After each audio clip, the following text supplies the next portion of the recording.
Bapak, Ibu, dan teman-teman hadirin yang berbahagia, selamat siang. Salam sejahtera untuk kita semua.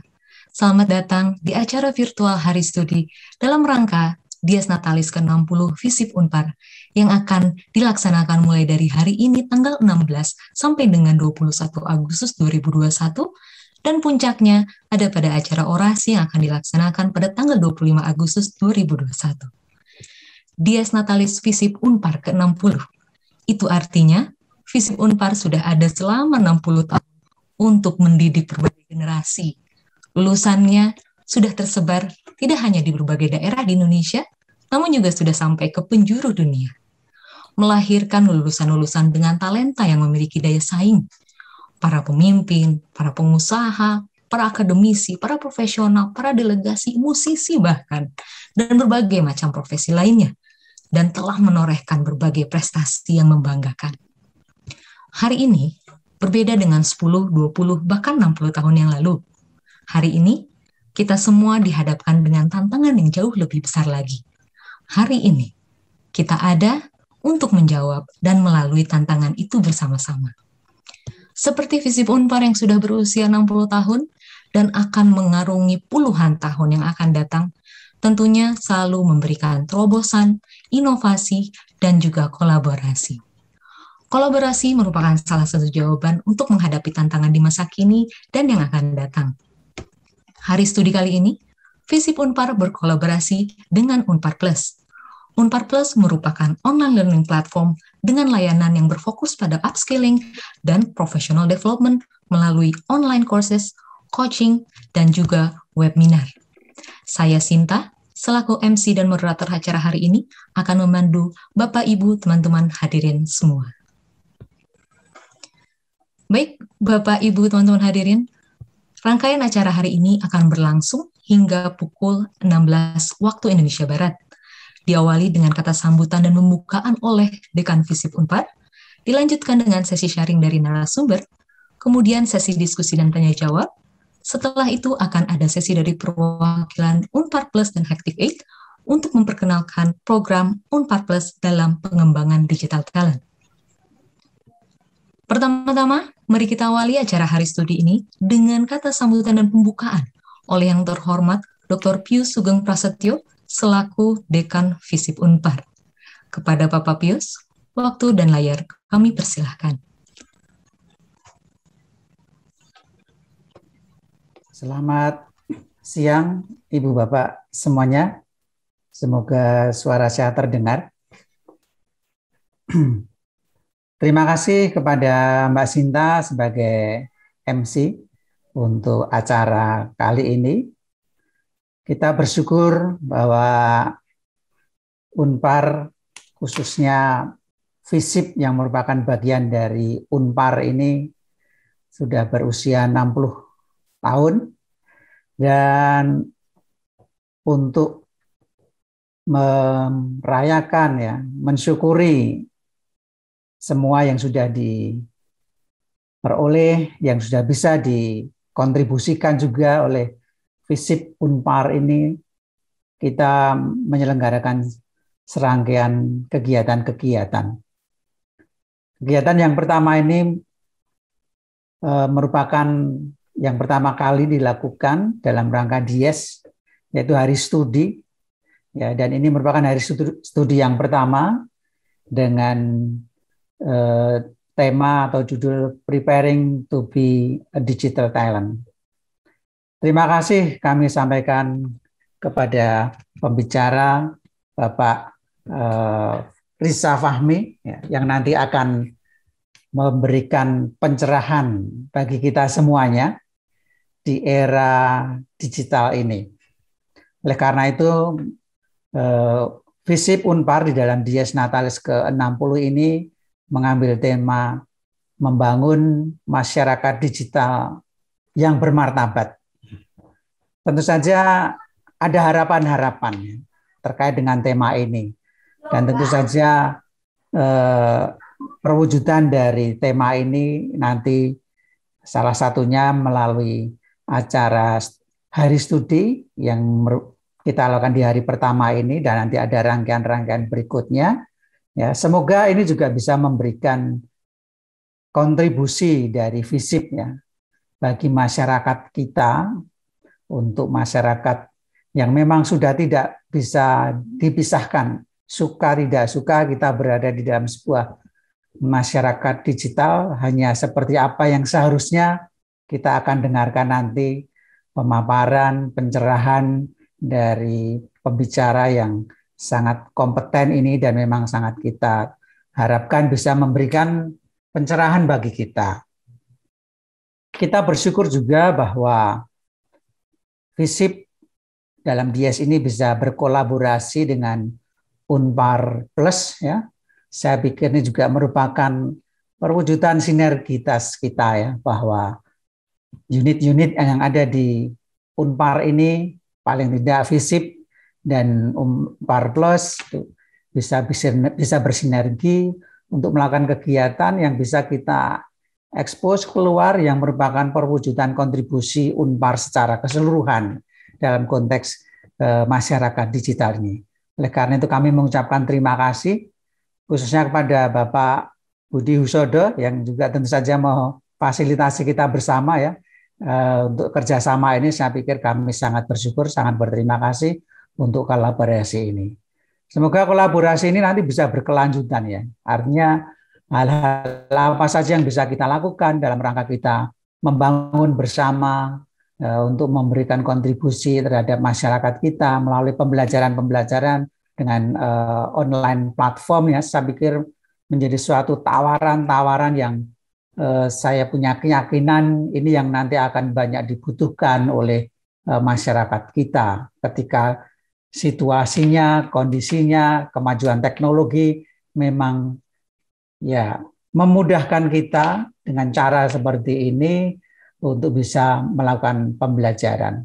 Tentu saja ini bukan satu-satunya proses pembelajaran. Tentu saja banyak juga format-format yang lain dan kita juga tidak meninggalkan format pembelajaran face to face ya. Saya pikir itu juga merupakan suatu hal yang terus-menerus ingin kita inovasi, kita kembangkan. Kami mengucapkan terima kasih kepada panitia Dies, Ibu Maria Widyarini, Ibu Jane, dan juga teman-teman yang lain yang tidak bisa saya sebutkan satu persatu ya, yang sudah mempersiapkan serangkaian acara untuk Dies Natalis FISIP yang ke-60 ini. Semoga apa yang kita lakukan ini bisa menjadi sepercik embun yang bisa memberikan pencerahan bagi siapa saja yang berkenan untuk memberikan hal yang terbaik bagi masyarakat. Sekali lagi terima kasih untuk semuanya. Selamat mengikuti acara Hari Studi ini. Terima kasih untuk pembicara Pak Riza Fahmi. Terima kasih, hatur nuhun. Kami kembalikan pada Mbak Sinta. Silakan Mbak, terima kasih. Baik, terima kasih Pak Pius atas sambutannya.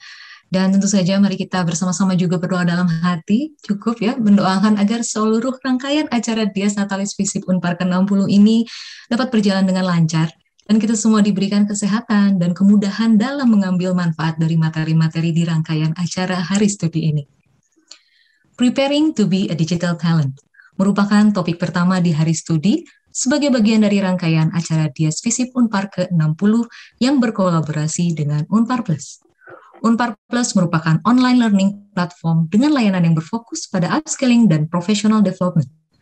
Bapak, Ibu, dan teman-teman hadirin di sini bisa mendapatkan informasi terbaru mengenai kursus apa saja yang sedang diadakan dan berbagai program menarik lainnya dengan mengikuti berbagai platform sosial media Unpar Plus seperti Instagram, Twitter, Facebook, dan YouTube dengan nama akun Unpar Plus atau bisa akses websitenya di unparplus.com.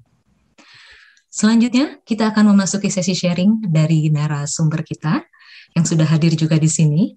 Namun sebelumnya, saya dapat menyampaikan beberapa tata tertib untuk mengikuti sesi ini. Yang pertama, mohon agar selalu dapat mematikan mic Anda. Yang kedua, apabila ada yang hendak ditanyakan di tengah-tengah sesi pemaparan materi, silakan gunakan kolom Q&A untuk bertanya, dan jawaban akan diberikan setelah sesi pemaparan materi berakhir. Ketiga, pada sesi diskusi, silakan Bapak, Ibu, atau teman-teman hadirin di sini dapat menggunakan fitur raise hand apabila ada pertanyaan, lalu setelah dipersilahkan, silakan membuka mic-nya untuk menyampaikan pertanyaan tersebut. atau tetap bisa menggunakan kolom Q&A. Pertanyaan akan dijawab secara bergiliran dan akan disesuaikan dengan durasi yang tersisa. Unpar Plus dan Visip Unpar hari ini telah berkolaborasi juga dengan salah satu narasumber yang sudah ditunggu-tunggu dan akan menyampaikan topik Preparing to be a Digital Talent. Beliau merupakan Chief Evangelist and Co-founder dari Active 8. Sedikit saja nih ya, profil beliau, Mas Riza Fahmi. Ini mendapatkan gelar master dari Universitas Indonesia, jurusan Teknologi Informasi, yang memulai karir di dunia programming sejak tahun 2003, lalu mendirikan Active 8 dan menjadi Chief Evangelist and Co-founder Active 8 sampai saat ini. Mengenai Active 8 dan profil Mas Riza lebih dalam, nanti beliau sendiri kali ya yang akan bercerita. Namun, di sini saya boleh sampaikan sedikit saja secara singkat tujuan dari webinar ini. Siapa sih yang di sini yang nggak tahu Gojek, Grab, Lazada, Tokopedia, apalagi Shopee, Jojonomics kali ya, dan sejumlah nama-nama startup yang sudah mulai familiar di 5 tahun belakangan ini. Mereka itu adalah perusahaan-perusahaan berbasis digital yang tadinya merupakan perusahaan rintisan atau startup dan kemudian berkembang pesat. Pertumbuhan perusahaan-perusahaan startup dan juga ekonomi berbasis internet berkembang sangat pesat terlebih ketika adanya pandemi COVID-19. Keadaan itulah yang membuat semakin banyak dibutuhkannya digital talent. Karena kebutuhan industri digital atau startup tadi tidak sebanding nih sama pasokan sumber daya manusia yang memiliki talenta-talenta berbasis digital. Sehingga diperkirakan kekurangannya akan mencapai 9 juta di periode 2025 sampai 2030. Jadi, kali ini Unpar Plus dan Visip Unpar berkolaborasi tentu saja dengan Mas Riza Fahmi akan membahas mengenai Preparing to be a Digital Talent. Tanpa berlama-lama lagi, mari kita panggil saja ke hadapan layar kita Mas Riza Fahmi, Chief Evangelist and Co-founder dari Active 8. Mas Riza, silahkan. Halo Bu Sinta, terima kasih. Oke, saya coba share screen dulu ya. Oke, mudah-mudahan suara saya cukup jelas dan layar saya sudah tepat. Pertama-tama, Assalamualaikum warahmatullahi wabarakatuh. Salam sejahtera untuk kita semua. Terima kasih Bu Sinta, Pak Dekan, Pak Pius. Salam hormat dan terima kasih atas kesempatannya. Bisa nih, Mas. Ya, pada siang hari ini saya mendapat kesempatan yang luar biasa bisa berbicara di depan teman-teman semua. Gimana kabarnya? Harusnya dalam keadaan sehat dan sehat walafiat ya, walaupun kita masih dalam keadaan pandemi. Dan gimana masih kuliah online? Harapannya kuliahnya tetap semangat meskipun masih online dan belum bisa bertemu tatap muka gitu ya. Tapi meskipun online, justru peluang-peluang akan cukup banyak yang bisa kita dapatkan, terutama dalam lingkup digital ya, digital bisnis, development, designer, DevOps gitu ya, digital marketing dan lain sebagainya. Dan siang hari ini saya akan mengajak teman-teman semua untuk gimana dan kita harus mulai dari mana nih kalau mau belajar jadi talenta digital, terutama spesifiknya software developer karena expertise saya di sana. Tadi sudah diceritakan sedikit oleh Bu Sinta, latar belakang saya, pengalaman saya juga udah, jadi ya saya bersama rekan saya di Activate merintis Activate dari 2016, jadi baru 4 tahun kalau dibandingkan dengan Unpar sudah jauh sekali bedanya ya. Tujuan utama kita adalah kita sedang melebarkan sayap. Jadi yang tadinya kita fokus ke software development, sekarang kita berusaha untuk menciptakan juga talenta-talenta digital, baik itu software development tadi, kemudian ada designer, UI UX, DevOps, network engineer, dan lain sebagainya. Mudah-mudahan dan dibantu juga oleh Unpar Plus dan Unpar untuk kerjasama, jadi mudah-mudahan bisa lebih lancar lagi ke depannya. Oke. Pertama-tama sebelum kita mulai gimana cara belajar menjadi talenta digital, hal pertama yang harus ditanyakan, kenapa kita harus menjadi kenapa talenta digital ini begitu banyak diminati, begitu banyak dicari gitu ya. Kalau ditanya kenapa, saya mungkin bisa bertanya balik gitu ya, dibalik pertanyaannya, kenapa enggak gitu? Karena ini peluangnya sangat besar, apalagi di pandemi seperti ini kita bisa aja mendapatkan pekerjaan dari berbagai penjuru dunia, karena hanya dengan berbekal internet kita sudah bisa jalan-jalan dalam tanda kutip ke seluruh dunia. Kita bisa bekerja di perusahaan-perusahaan besar baik besar ataupun kecil di seluruh dunia, walaupun secara fisik kita masih tetap di kamar atau di daerah kita sendiri gitu ya.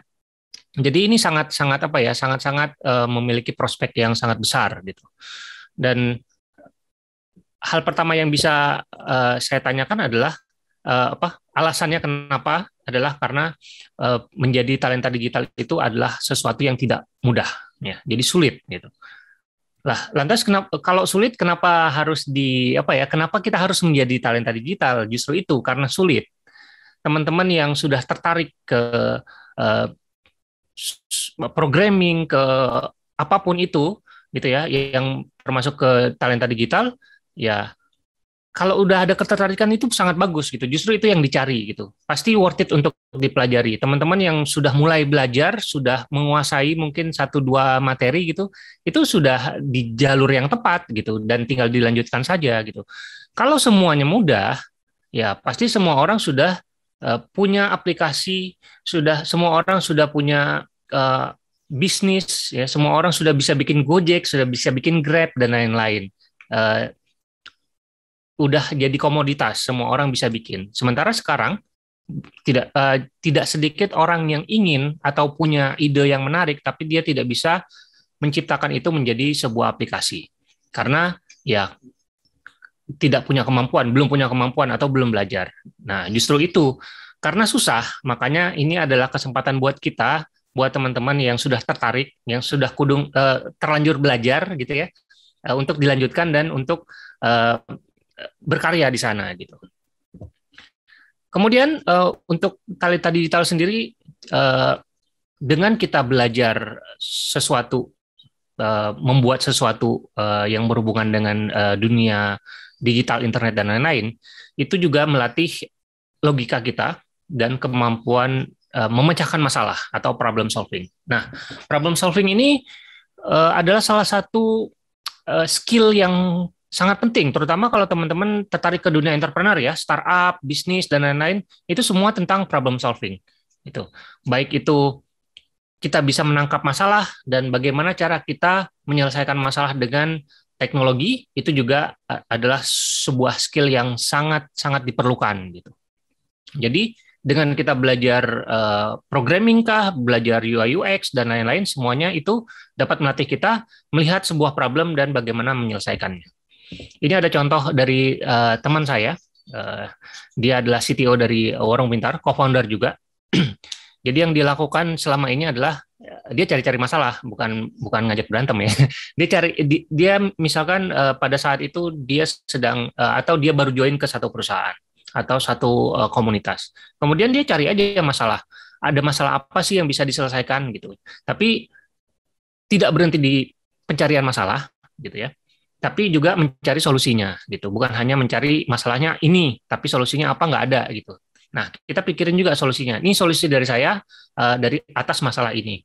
Teman-teman juga yang sedang menjalani kuliah juga pasti nanti di akhir perkuliahan pasti akan dihadapkan dengan dengan hal ini karena harus ada tugas akhir, skripsi dan lain-lain, itu juga adalah bagian dari problem solving. Berikutnya,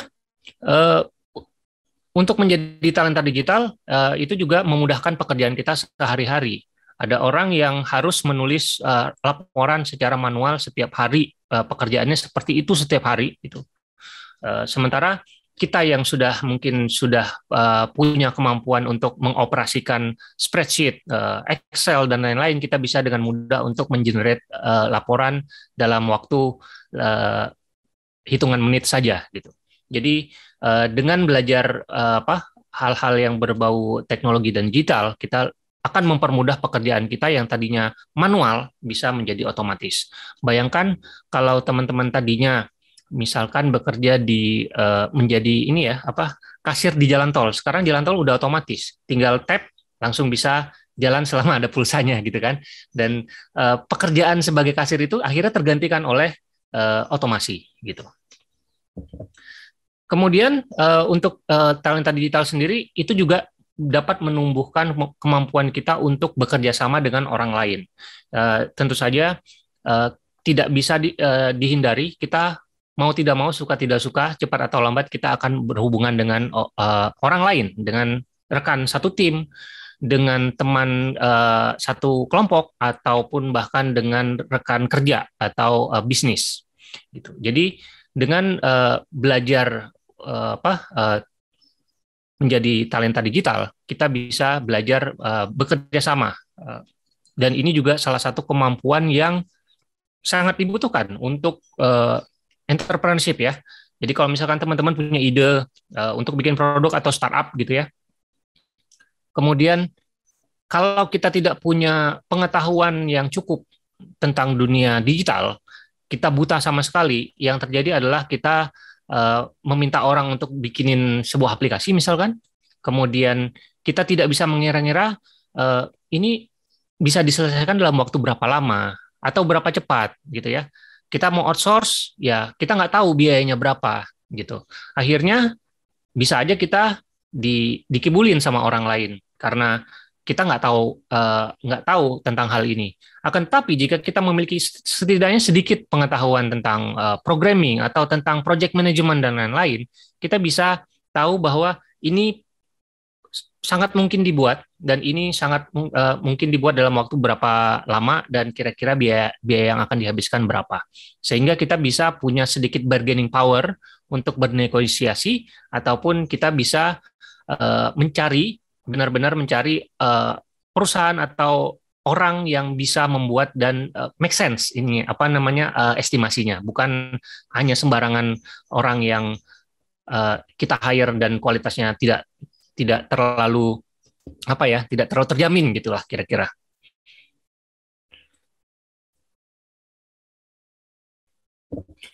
Berikutnya ya ini masih lanjutan dari yang sebelumnya dengan menguasai skill-skill di digital, kita bisa membuat sesuatu. Ya. Teman-teman yang sudah bisa membuat aplikasi atau lagi belajar bikin aplikasi atau lagi desain-desain web ataupun belajar yang lain gitu ya, kita bisa membuat sesuatu. Bayangkan kita sekarang berada atau mengalami masa-masa di mana kita kuliah secara online, belajar secara online. Kalau ditanya mungkin 10 atau 5, bahkan 5 tahun yang lalu, rasanya banyak orang nggak akan percaya bahwa kuliah bisa dilakukan secara online gitu. Tapi ternyata karena ada pandemi ini, kita bisa terakselerasi, jadi membuat kita lebih fleksibel. Ya, kita tidak perlu keluar rumah, kita tidak perlu berpanas-panasan di luar sana untuk datang ke kelas dan ikutan kelas gitu. Jadi dan di belakang sana yang membuat ini mungkin, ya teknologi, orang-orang yang menguasai dunia digital. Mereka bisa membuat aplikasi video call yang digunakan sehari-hari seperti Zoom atau Google Meet atau apapun gitu. Kalau tidak ada itu, ya tidak akan mungkin terjadi kuliah online. Jadi orang-orang yang di belakang sana yang mampu membuat sesuatu dari yang bisa dibilang dari nggak ada gitu ya. Misalkan kalau teman-teman pernah nonton kisahnya Mark Zuckerberg bikin Facebook, ya dia bikin Facebook gara-gara diputusin pacarnya waktu itu kan. Nggak tahu ini benar atau salah ya, tapi itu di film gitu ya, mungkin fiksi. Tapi dalam ketika dia termotivasi untuk membuat sesuatu, akhirnya dia buat dan bisa dipakai banyak orang dan menyelesaikan masalah banyak orang, akhirnya dia menjadi terkenal. Itu kalau motivasi untuk menjadi terkenal itu mungkin kurang akan bertahan lama. Tapi tujuan dia membuat itu adalah untuk mengkoneksikan dia dan teman-temannya di kampus biar saling kenal gitu. Jadi dari hal-hal yang sederhana saja itu dia bisa membuat sebuah aplikasi yang kita gunakan, atau hampir seluruh orang di dunia menggunakan aplikasi dia. Padahal awalnya dia start dari asrama. Dia bikin bersama teman-temannya, akhirnya mendunia. Itu juga salah satu success story lah dari seorang anak kuliahan yang bahkan belum lulus pada saat itu. Ya, seolah-olah kita seperti mempunyai kekuatan ekstra ya, kayak super power gitu. Kita bisa membuat sesuatu dari nggak ada, dari yang hanya imajinasi saja. Bayangkan kalau Gojek, ya, tidak ada aplikasinya ya, jadi aplikasi ojek aja. Kita harus jalan dulu ke pangkalan ojek, kita harus nego dulu sama tukang ojeknya, kemudian kita naik, habis itu selesai. Begitu pulang kuliah pun kita harus melakukan hal yang sama lagi. Bandingkan sekarang dengan kemampuan digital yang dipunyai oleh Gojek, kita tinggal pesan dari rumah, nyantai-nyantai, begitu udah nyampe kita nggak perlu nego dan lain-lain. Begitu juga dengan GoFood atau GrabFood dan lain-lain. Kita bisa memesan makanan dari mana saja selama ongkirnya cukup ya. Ya, tidak terlalu mahal mungkin atau gimana. Kita bisa memesan mungkin makanan yang ada yang jauh, yang cukup jauh dari lokasi rumah kita tanpa kita harus datang ke sana gitu. Itu dimungkinkan hanya karena hal-hal di sekitar kita yang dikonversi dari manual menjadi digital. Dan tentu saja karena sekarang apalagi semenjak pandemi semuanya sudah serba online, serba digital, masa depan kita sebagai orang-orang yang memiliki talenta digital itu semakin cerah. Kita bisa seperti yang saya sebutkan tadi, kita bisa berkarir di luar negeri meskipun kita tinggal di Bandung, di Jogja, di Tangerang atau dimanapun dengan biaya hidup sini, tapi kita dapat gaji dolar misalkan. Itu ya, itu salah satu keuntungan ya, salah satu keuntungan. Kita bisa bekerja secara freelance, kita bisa memanfaatkan tools-tools seperti Upwork gitu ya dan lain-lain. Jadi masa depannya sangat cerah, bukan hanya di Indonesia tapi di luar. Di Indonesia juga sekarang sudah mulai banyak perusahaan-perusahaan yang mencari talenta-talenta digital, tidak peduli lokasinya ada di mana, meskipun kantornya ada di Jakarta, tapi bisa bekerja dari mana saja. Dan ini juga masih selaras dengan yang sebelumnya, ya semua serba software gitu ya. Saya tepat sebelum pandemi saya sempat memperpanjang paspor pada saat itu, dan untuk memperpanjang paspor pun dibutuhkan aplikasi. Saya harus install aplikasi, daftar, kemudian saya ikuti prosedurnya, dan prosesnya itu sangat cepat dibandingkan dengan cara manual. Kita harus tulis manual dan lain-lain gitu ya. Padahal ini memperpanjang password ini ya 5 tahun sekali, tapi itu juga ada aplikasinya untuk aplikasi yang digunakan 5 tahun sekali gitu. Bahkan sebegitunya aja ada aplikasinya gitu, apalagi bidang-bidang yang lain. Bayangkan kalau ketika kita punya perusahaan kita bergerak secara manual gitu ya, tidak ada digitalnya sama sekali. Ketika pandemi seperti ini pasti kelabakan gitu. Banyak perusahaan-perusahaan yang bahkan menggunakan video call atau WhatsApp call aja itu kesusahan gitu.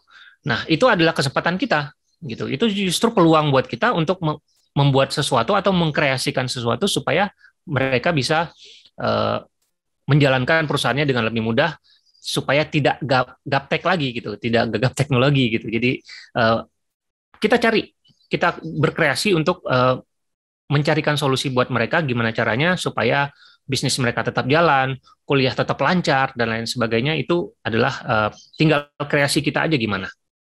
Ya, kalau ini lebih spesifik ke programming ya. Mendiang Steve Jobs pernah bilang kalau semua orang sebaiknya belajar programming. Karena programming itu mengajarkan kita bagaimana cara berpikir. Jadi bukan hanya mengajarkan kita cara bikin aplikasi atau cara bikin software, cara bikin sistem, tapi dengan belajar programming, kita juga bisa mengatur cara berpikir kita, sehingga bisa diterapkan di bidang-bidang yang lain. Nah, sekarang kita masuk ke bagaimana cara belajarnya. Kalau tadi kan kayak mencari motivasi kan. Kenapa di awal saya memaparkan motivasi-motivasi? Karena motivasi itu adalah salah satu yang elemen yang penting buat kita untuk melanjutkan belajar gitu. Ketika kita ketemu masalah, kalau motivasi kita nggak kuat, maka kita udahan gitu. Tapi ketika motivasi kita udah kuat, udah benar, udah di jalur yang tepat, mau masalah segede apapun pasti bisa ada jalannya. Oke, yang pertama, sebagaimana kita ketahui, masing-masing individu itu punya cara belajar atau gaya belajar masing-masing. Ada yang auditori, ada yang visual, ada yang bisa belajar lebih mengerti belajar dengan cara membaca, ada yang lebih mengerti dengan cara melihat atau itu ya visual ya, melihat video, mendengar dan lain-lain. Jadi tidak ada cara yang benar atau cara yang salah dalam belajar. Gitu. Jadi kalau teman-teman katakanlah misalkan ngelihat seorang teman dia belajar dengan lancar dengan menggunakan video misalkan, kok saya nggak bisa-bisa ya pakai video? Oh ternyata mungkin gaya belajarnya berbeda. Mungkin dengan belajar dari buku kalian bisa lebih mengerti gitu. Jadi jangan hanya mengikuti orang, ya boleh coba, tapi kalau nggak cocok ya kemudian dicoba dengan cara yang lain. Seperti itu. Jadi pastikan teman-teman cari tahu, karena sekarang media sudah banyak sekali ya, media pembelajaran ya, baik itu buku untuk membaca, buku, artikel juga banyak yang bagus-bagus, dokumentasi, kalau video banyak video online, online course, ya, YouTube, kalau audio itu ada podcast, audiobook, dan lain-lain, jadi banyak sekali. Zaman sekarang justru masalahnya bukan sumber belajar yang kurang. Kalau zaman saya dulu, waktu belajar, adalah sumber belajarnya. Kalau mau belajar sesuatu harus dari buku. Gitu. Kalau dari buku kita harus antara beli atau pinjam atau fotokopi waktu dulu ya. Jadi kita harus belajar dari buku karena internet dulu belum seramai sekarang, belum semeriah sekarang. Jadi informasi yang ada pun tidak terlalu banyak gitu ya, belum selengkap sekarang.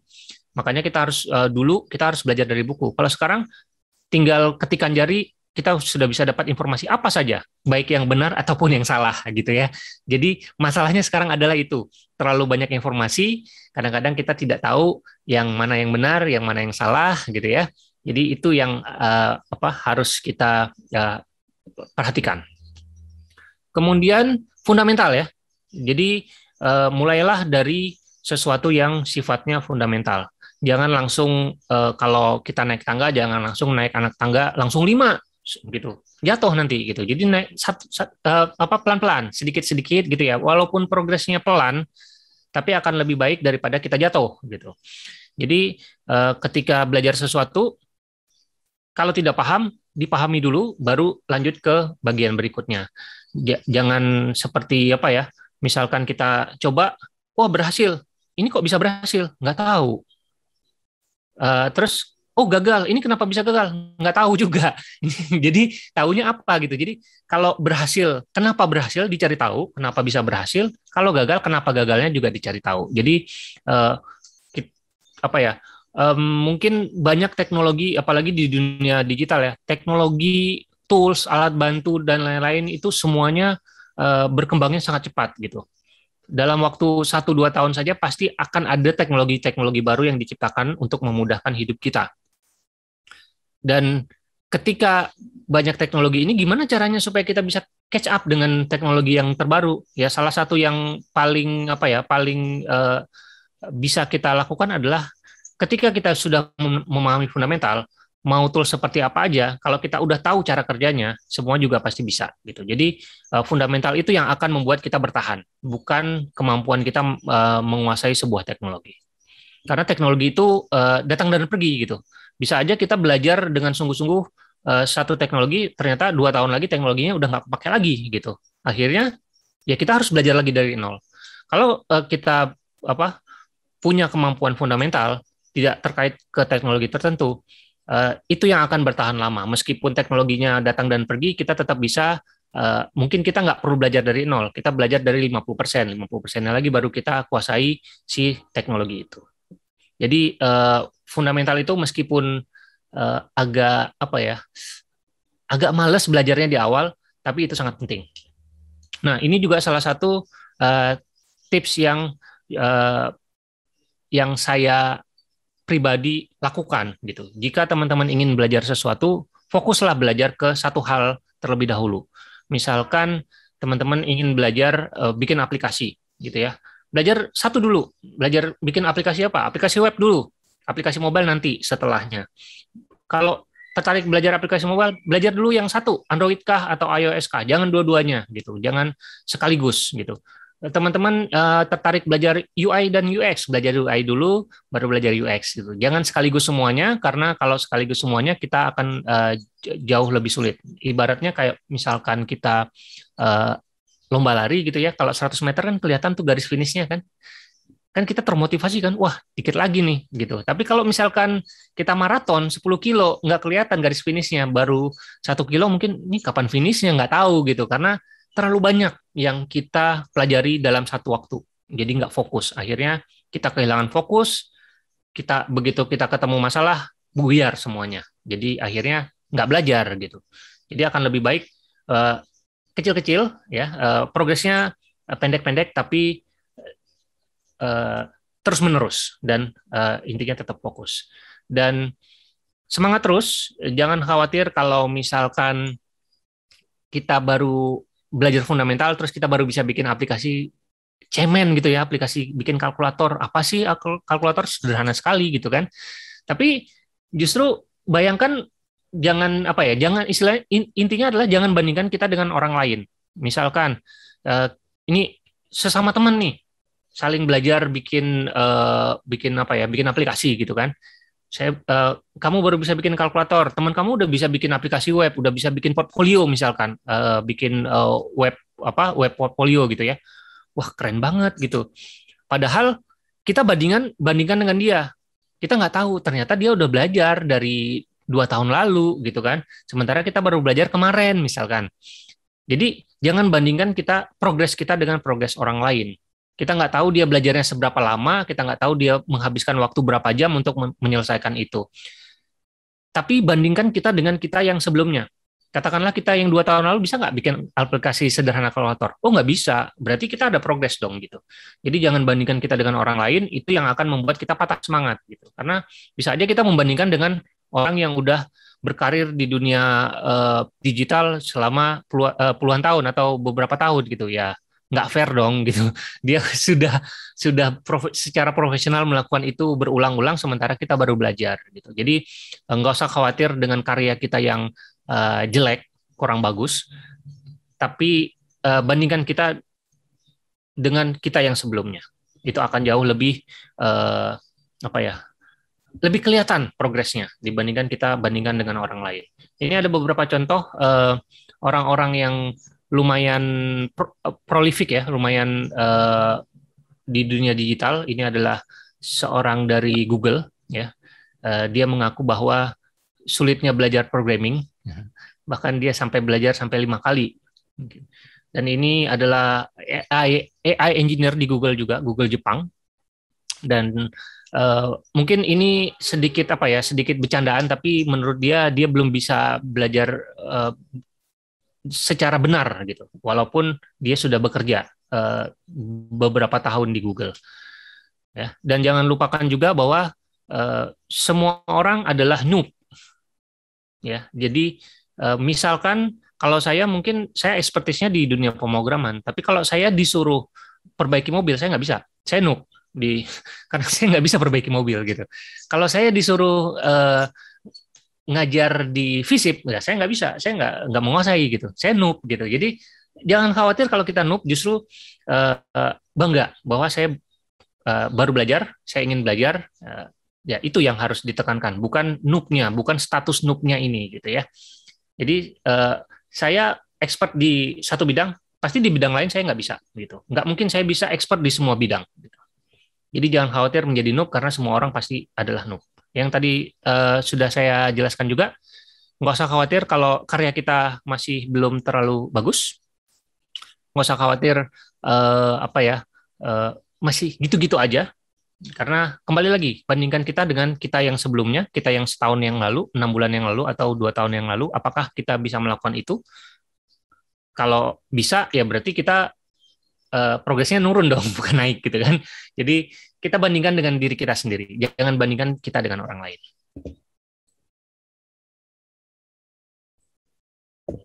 Berikutnya, nah ini juga salah satu tips yang cukup yang saya lakukan kalau saya belajar. Jadi apapun yang teman-teman ingin pelajari, apakah itu digital marketing, kemudian DevOps, AI engineer dan lain-lain, lakukan secara terus-menerus ya. Apa kayak konsisten dan lakukan kalau bisa setiap hari.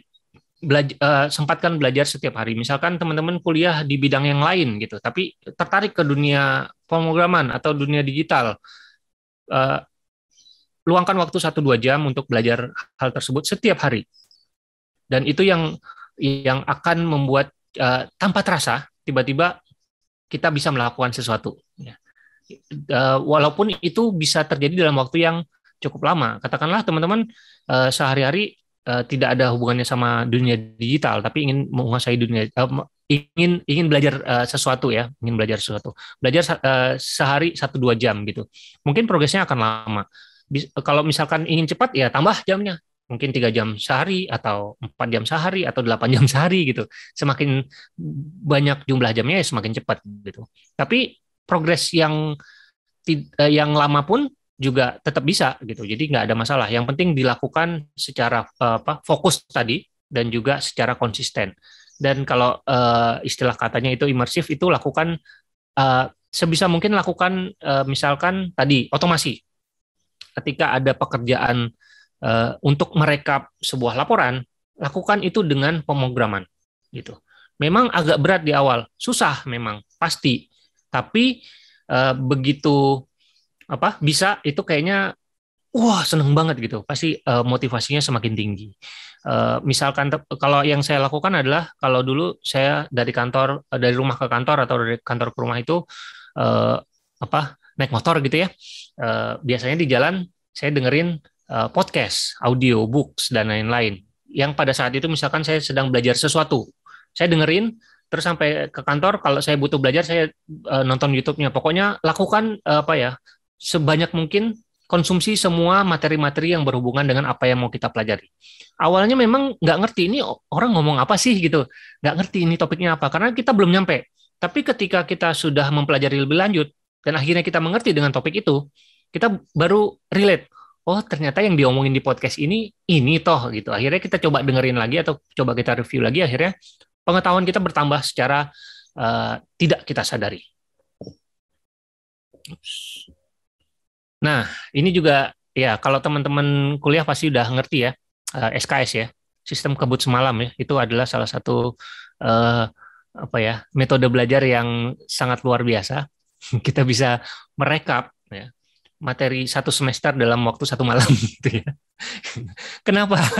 Karena deadline. Sama juga di kantor juga begitu. Jadi kalau misalkan deadline-nya udah dekat, ya pasti kita akan punya semangat yang sangat tinggi untuk segera menyelesaikan. Karena kalau deadline-nya lewat, kita pasti kena ada hukumannya ya, baik itu mungkin nilainya kurang bagus atau mungkin kita kena penalti kalau kita berhubungan dengan klien gitu ya. Dan itu yang kadang-kadang ya the power of kepepet ya, kadang-kadang itu yang justru membuat kita belajarnya jadi jauh lebih cepat gitu. Jadi kalau teman-teman belajar ya teman-teman tentukan tujuannya dan deadline-nya. Misalkan saya ingin bisa menguasai digital marketing supaya saya bisa menjual barang saya di Tokopedia atau di Instagram dengan omset sekian. Itu menentukan tujuan dan deadline-nya. Saya akan belajar selama 6 bulan atau 3 bulan atau berapa, terserah. Akan lebih baik lagi di set tujuannya yang tadi per hari. Saya akan meluangkan waktu 2 jam sehari gitu. Dan dari situ setelah 2 bulan atau setelah 3 bulan setelah deadline-nya lewat, apakah kalau kita harus menentukan ini juga punishment-nya ya, punishment dan reward dan punishment. Kalau kita berhasil, kita akan beli makanan yang paling mahal misalkan, atau kita akan mentraktir teman kita. Mentraktir itu bukan itu ya.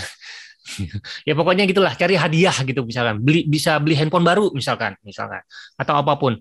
Dan kalau misalkan saya gagal, saya akan gitu. Harus ada hukumannya. Push up 10 kali, 20 kali atau berapa gitu. Jadi ada punishment-nya juga. Sama aja kayak misalkan skripsi gitu ya. Skripsi harus selesai dalam 6 bulan. Begitu bulan pertama ya nyantailah masih 5 bulan lagi gitu kan. Terus begitu masuk bulan kedua, nyantai masih 4 bulan lagi, begitu udah 2 minggu baru kebut kan.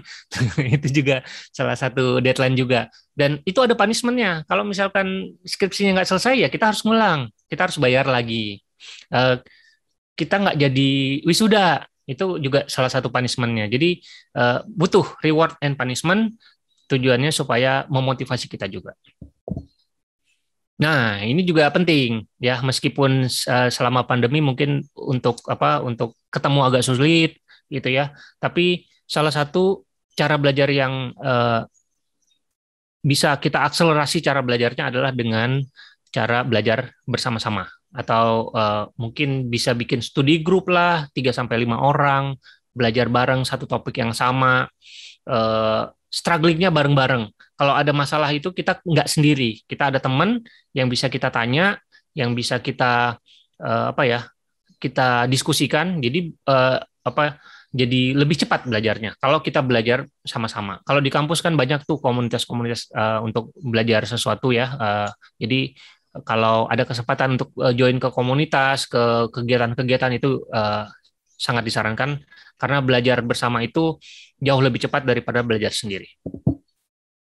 Nah, berikut adalah beberapa tips belajar supaya lebih menyenangkan. Yang pertama adalah ya tadi, balik lagi ke slide-slide awal, bahwa motivasi itu adalah hal yang sangat krusial, karena ketika kita menghadapi masalah, kalau motivasi kita tidak tepat, maka udah buyar. Kalau dari bukunya Prime to Perform, di situ disebutkan uang adalah motivasi paling rendah untuk manusia, untuk umat manusia. Kenapa? Ketika kita sudah istilahnya, misalkan nih, saya ingin belajar menjadi produk owner, misalkan. Saya ingin menjadi produk owner. Tujuannya adalah supaya saya dapat gaji yang gede, misalkan, gitu ya. Itu bukan motivasi yang salah ya, bukan motivasi yang salah ya. Saya nggak judging ya, terserah, itu masing-masing individu ya. Tapi ketika kita sudah mendapatkan gaji yang gede dan kita tidak define kan gaji gede berapa gitu kan. Menurut kita gede pada saat itu ya belum tentu juga 2 tahun lagi gede gitu kan. Tapi ketika kita sudah mendapatkan gaji yang menurut kita gede, udah motivasinya hilang. Kita nggak belajar lagi gitu. Itu motivasi yang terendah gitu. Bayangkan Elon Musk itu dia udah kaya raya 7 turunan kali ya. Tapi dia tetap berkarya. Dia tetap bikin produk, tetap bikin perusahaan yang sebenarnya menghabiskan uang dia. Tapi dia nggak peduli karena dia menyukai dan memiliki motivasi yang kayaknya dia senang bikin sesuatu gitu, berinovasi. Itu yang membuat dia termotivasi untuk terus berkarya. Walaupun dia sudah kaya, dia nggak perlu cari uang lagi gitu. Dan hal-hal yang seperti itu yang harus dicari. Teman-teman sebelum belajar pastikan dulu motivasinya udah tepat atau belum. Kemudian yang tadi, konsep fundamental dipahami dulu sebelum menuju ke bagian-bagian berikutnya. Karena ketika kita udah mulai materi-materi berikutnya, kita tidak menguasai materi yang awal, itu proses belajar kita bukan lagi menjadi menyenangkan, akan menjadi melelahkan justru. Jadi walaupun di awal mungkin agak sedikit melelahkan ya, capek gitu, tapi semakin kita progresnya semakin jalan terus, maka semakin menyenangkanlah progresnya karena kita sudah menguasai fundamental kita. Ya. Ini juga tadi sudah saya jelaskan cukup panjang bahwa kita buat sesuatu bukan hanya misalkan kalau sekarang kan banyak tuh video course ya, video course tutorial membuat supaya jualan kita laku di Instagram, tutorial cara membuat aplikasi POS dan lain-lain. Kita ikutin tuh langkah demi langkah di tutorial. Selesai, udah gitu. Kita nggak bikin apa-apa. Nah itu yang mungkin cara belajarnya tidak sepenuhnya salah, tapi kita baru akan mulai benar-benar belajar ketika kita membuat sesuatu dari nol, dari yang berbeda dengan studi kasusnya. Misalkan di studi kasusnya membuat aplikasi POS, kita bikin aplikasi yang memang ingin kita gunakan. Misalkan apa ya, eh, bikin ini apa judul skripsi generator gitu ya, buat generator gitu, atau bikin aplikasi yang lucu-lucu. Bikin kalau misalkan teman-teman tertarik hobinya apa? Hobinya fotografi ya bikinlah foto galeri. Teman-teman hobinya olahraga, bikin mungkin tracker untuk ngecek kita udah berapa kilometer larinya dan lain sebagainya, udah menghabiskan berapa kalori. Itu yang dibutuhkan, bukan hanya mengikuti di kasus selesai udah gitu. Itu kita belum belajar ya. Mungkin kita ada proses belajarnya di sana, tapi tidak 100%. Kita baru akan belajar ketika kita membuat sesuatu benar-benar dari awal gitu. Dan buatlah itu hal-hal yang kecil. Kalau misalkan kayak bikin tracker tadi mungkin agak terlalu besar ya skopnya ya. Mungkin buat yang lebih sederhana kayak mungkin habit tracking habit misalkan, hari ini sudah lari belum, centang nanti akhirnya jadi laporan. Atau bikin personal finance, misalkan mencatat keuangan kita ngutang ke siapa, atau kita memberikan hutang ke siapa, kita udah ngabisin berapa banyak hari ini dan lain-lain. Itu kan tidak terlalu rumit ya, kita bisa lakukan itu. Dan buatlah itu terus-menerus. Jadi setelah selesai, kita belajar lagi materi baru, bikin lagi sesuatu yang baru, dan seterusnya. Berikutnya, dan ketika kita stuck, kita ketemu masalah, apa yang harus kita lakukan? Ya,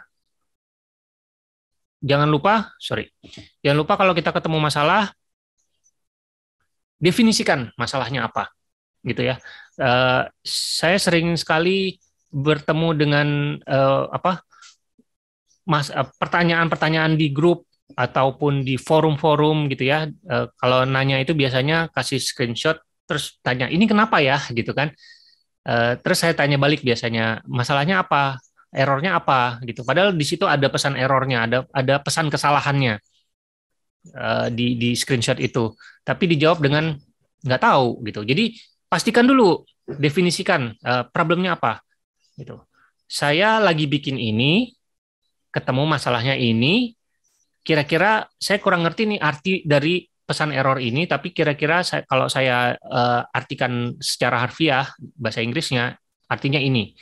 Dan saya sudah berusaha untuk googling, saya udah berusaha untuk cek Stack Overflow, saya udah berusaha untuk nanya teman tapi belum berhasil. Jadi kita selain mendefinisikan masalah, kita kasih tahu kita udah usaha apa aja untuk menyelesaikan masalah ini.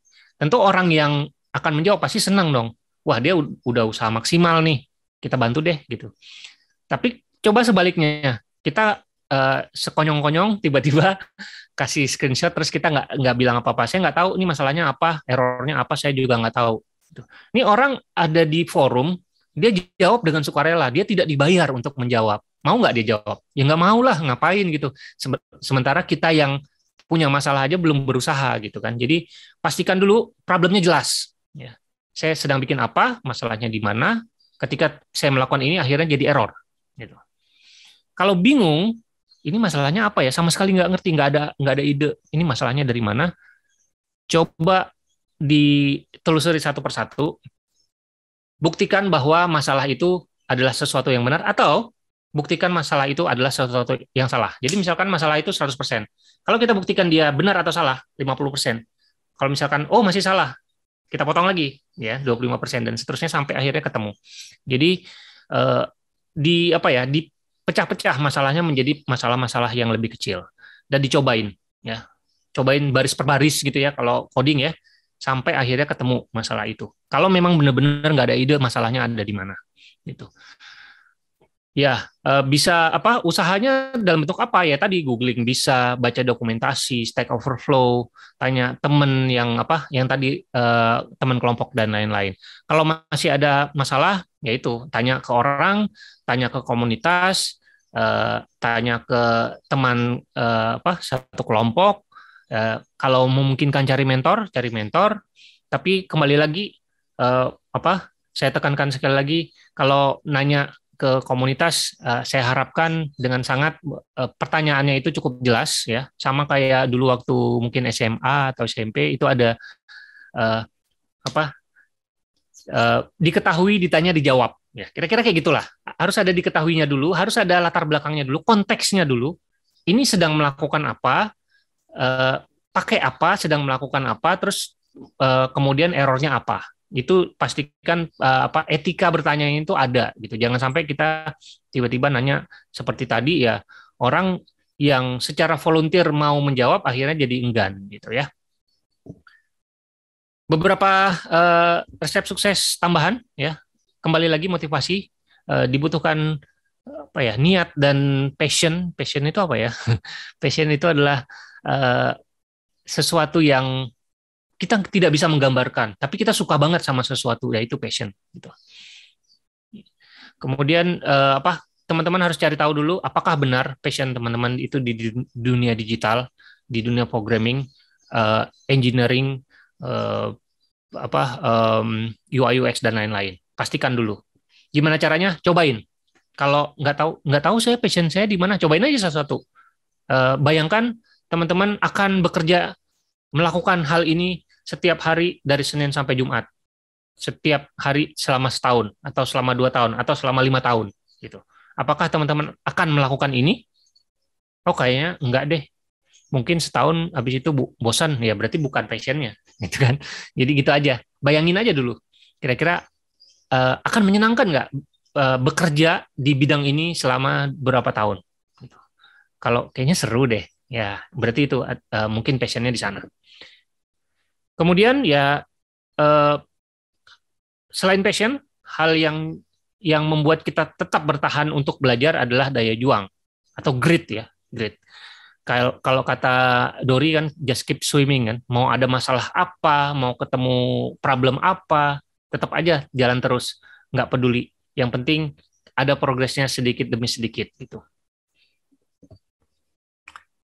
Balik lagi, belajar bareng, itu akselerasinya sangat tinggi. Belajar cari komunitas yang sesuai, yang cocok sama minat kita untuk belajar, belajar bareng, dan kalau memungkinkan cari panutan dan mentor untuk lebih memperkaya kita, mempercepat kita, karena mentor ini sudah mengalami apa yang kita alami saat kita belajar. Jadi dia bisa kasih tahu bahwa jangan ambil jalan itu buntu, belok ke sini aja gitu. Udah, jadi kita nggak perlu melakukan kesalahan yang sama yang pernah dilakukan oleh si mentor, jadi jalannya akan lebih cepat. Oke, untuk materinya dari saya sekian, lebih dan kurangnya saya mohon maaf, mudah-mudahan apa yang saya sampaikan bermanfaat buat teman-teman semua. Buat yang mau follow-follow silakan, ini adalah sosial media saya. Kalau ada yang mau didiskusikan, silakan ditanyakan di Q&A yang akan kita bahas sebentar lagi. Saya kembalikan ke Bu Sinta. Terima kasih. Oke, makasih Mas Riza Fahmi. Menarik sekali ya, inspiratif sekali tadi apa yang sudah disampaikan.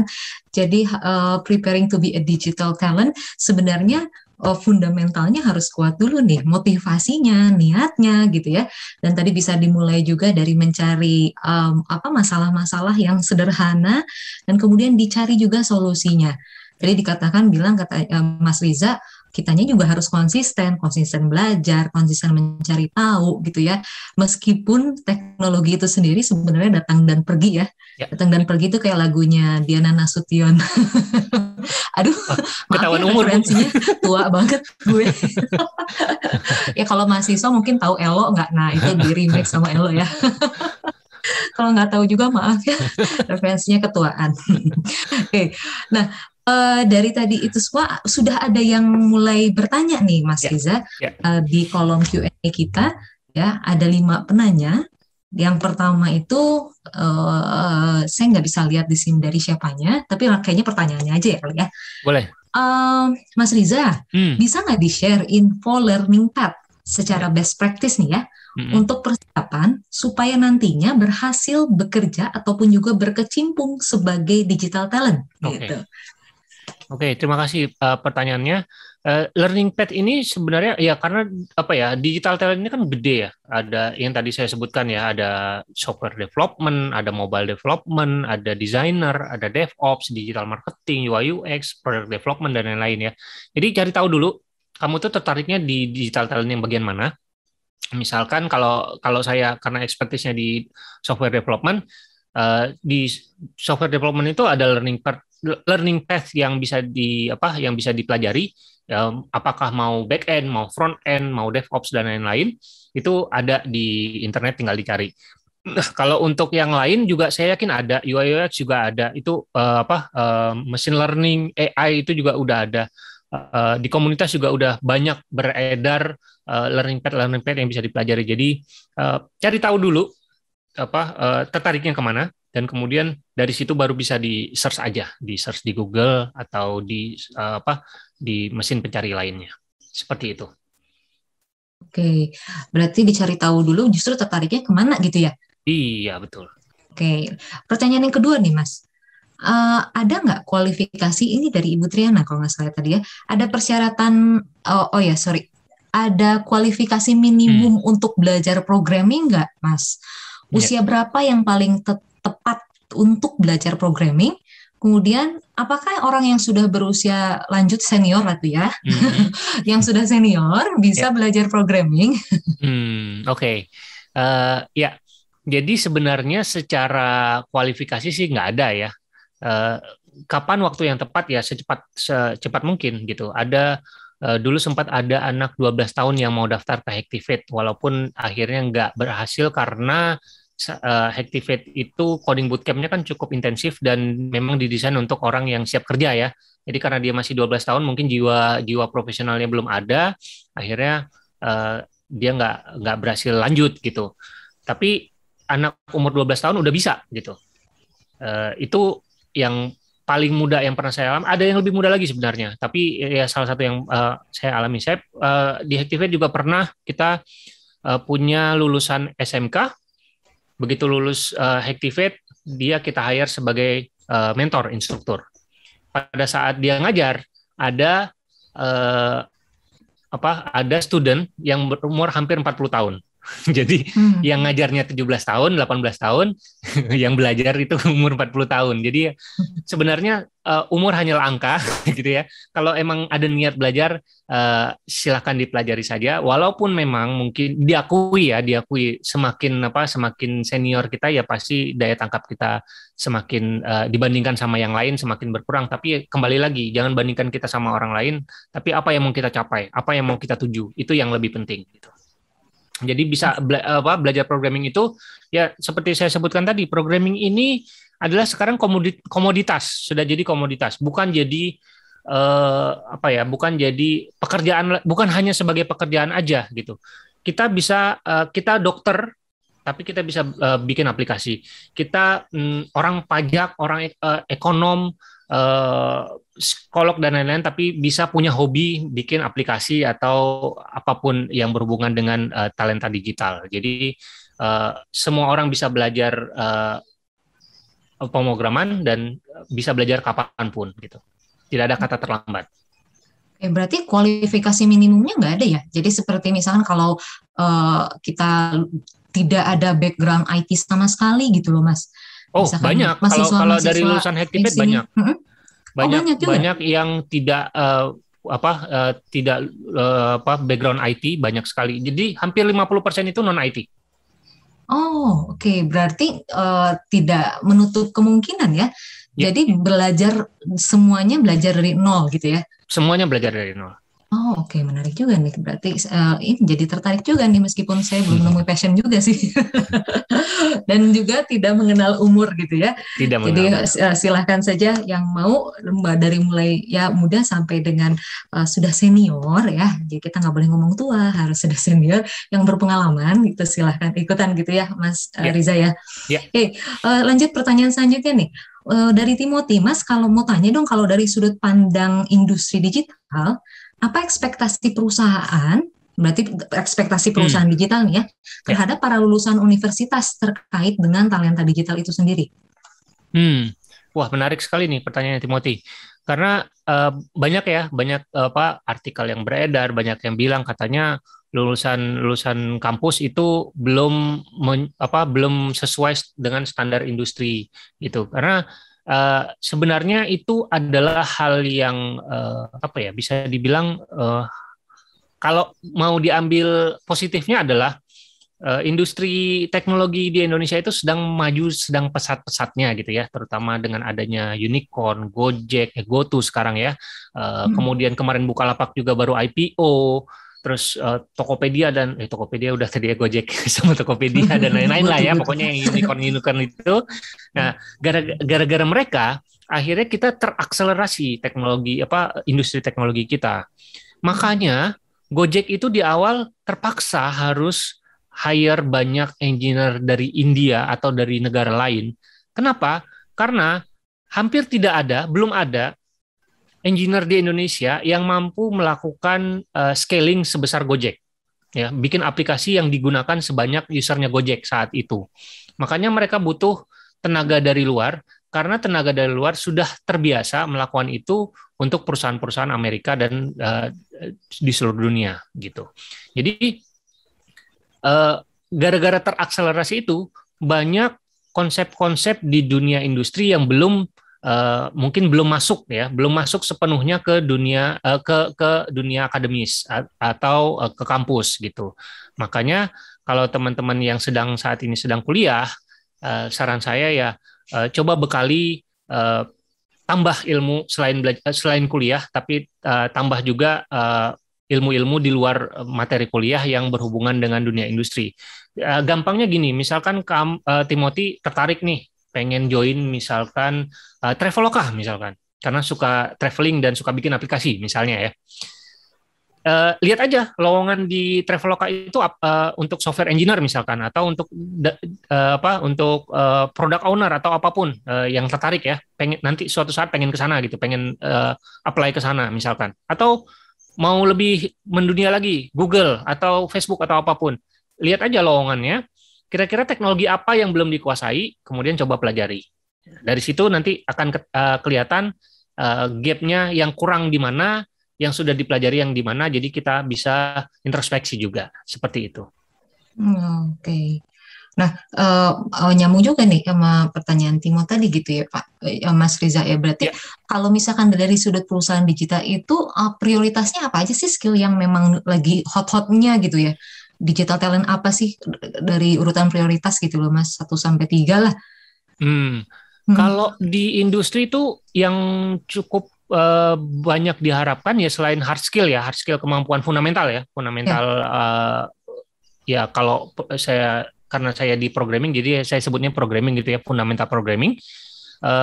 Banyak perusahaan juga yang mengharapkan kita punya soft skill yang bagus, komunikasi yang bagus, ya cara berkomunikasi ya, baik itu secara lisan ataupun tulisan gitu ya. Mungkin cara presentasi, cara mengungkapkan ide, cara mengungkapkan apa yang ada di kepala kita ke orang lain. Jadi misalkan kalau di luar itu kan sudah sangat umum ya, misalkan ada acara-acara seperti ini, begitu sesi tanya jawab tuh yang nunjuk tangan tuh banyak gitu kan.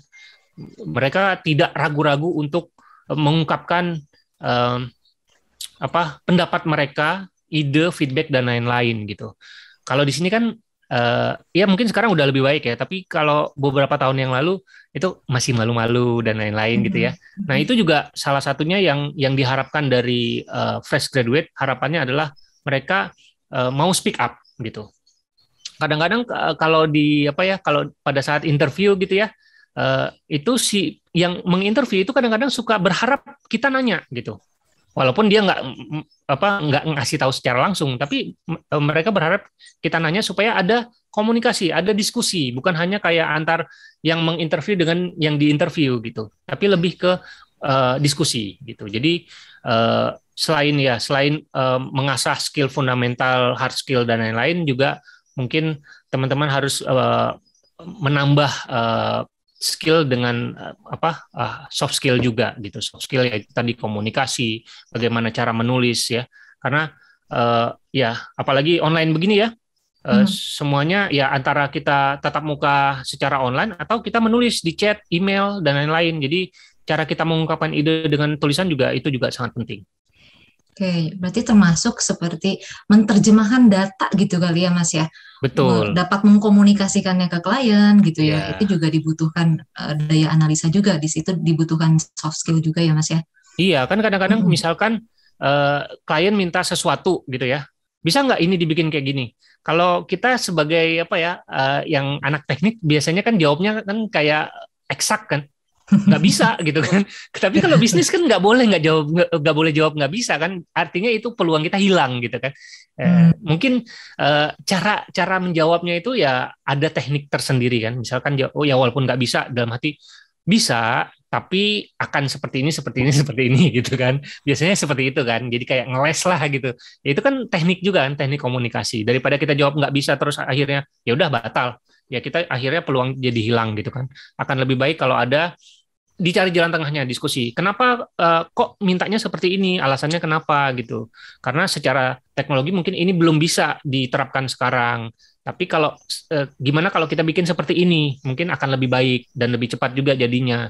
Mungkin bisa lebih diterima gitu. Jadi cara pengungkapan itu juga penting gitu. Berarti hard skill penting dan sama-sama soft skill juga penting ya. Oke, lanjut nih Mas, dari pertanyaan Aldo Tantri katanya mau tanya sedikit Mas, kalau mengenai skill digital untuk riset pasar, ini agak-agak advance nih pertanyaannya ya. Mengenai skill digital untuk riset pasar dan analisis yang dibutuhkan software atau aplikasi apa saja yang kira-kira membantu. Maaf ya, saya agak out of topic pertanyaannya gitu. Tapi nggak apa-apa sih, memperkaya kita semua di sini ya. Ya, silakan Mas. Betul. Skill digital untuk riset pasar dan analisis. Mungkin bisa masuk ke data analytics ya. Data analytics masuk ke data. Ada mau nyebutin merek itu nggak? Software ya. Bisa software ya. Aplikasi apa gitu? Bisa startnya bisa yang dari sederhana dari spreadsheet aja kayak Google Spreadsheet atau Excel gitu ya. Kumpulin datanya dulu. Ketika datanya udah banyak baru bisa dianalisa, dibikin semacam pie chart atau grafik dan lain-lain yang bisa membantu kita atau orang-orang ambil keputusan dengan cepat gitu. Kira-kira seperti itu. Jadi bisa dimulai dari hal yang sederhana, dari spreadsheet aja sebenarnya bisa. Dari sana nanti bisa lanjut ke database ya, basis data, datanya dikumpulin juga, kemudian dari sana banyak ada metabase yang bisa digunakan, ada Tableau dan lain-lain. Oke.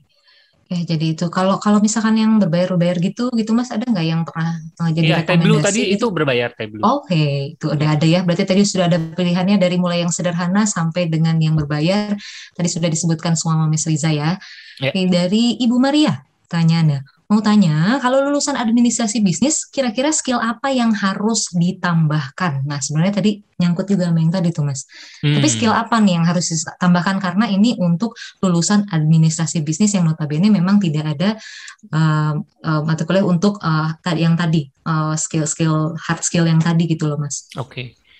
Ya, kembali lagi, tertariknya kemana ya, meskipun udah punya skill di bidang administrasi bisnis yang saya yakin akan sangat berguna untuk menjalankan bisnis. Nah, bisnis ini mau dijalankan kira-kira mau berbisnis di bidang apa, kemudian yang berhubungan dengan digital apa, misalkan digital marketing misalkan, untuk membuat supaya iklan kita lebih efektif dan mungkin tidak keluar biaya terlalu mahal misalkan, atau mau belajar tentang bagaimana develop produk yang bagus gitu supaya bisa mendukung atau mendukung bisnisnya jadi lebih lancar lagi. Jadi dicari tahu kira-kira dari sisi tertariknya kemana, mau menjalankan bisnis apa, dan kemudian dari situ baru kira-kira skill apa yang mau ditambahkan bisa dicari dari situ. Oke, Mas, sepertinya ini karena pertanyaan itu dari Bu Maria juga Risten, boleh kita ini kali ya, ada tanggapan dari Bu Maria. Silakan Bu. Oh, boleh, silakan.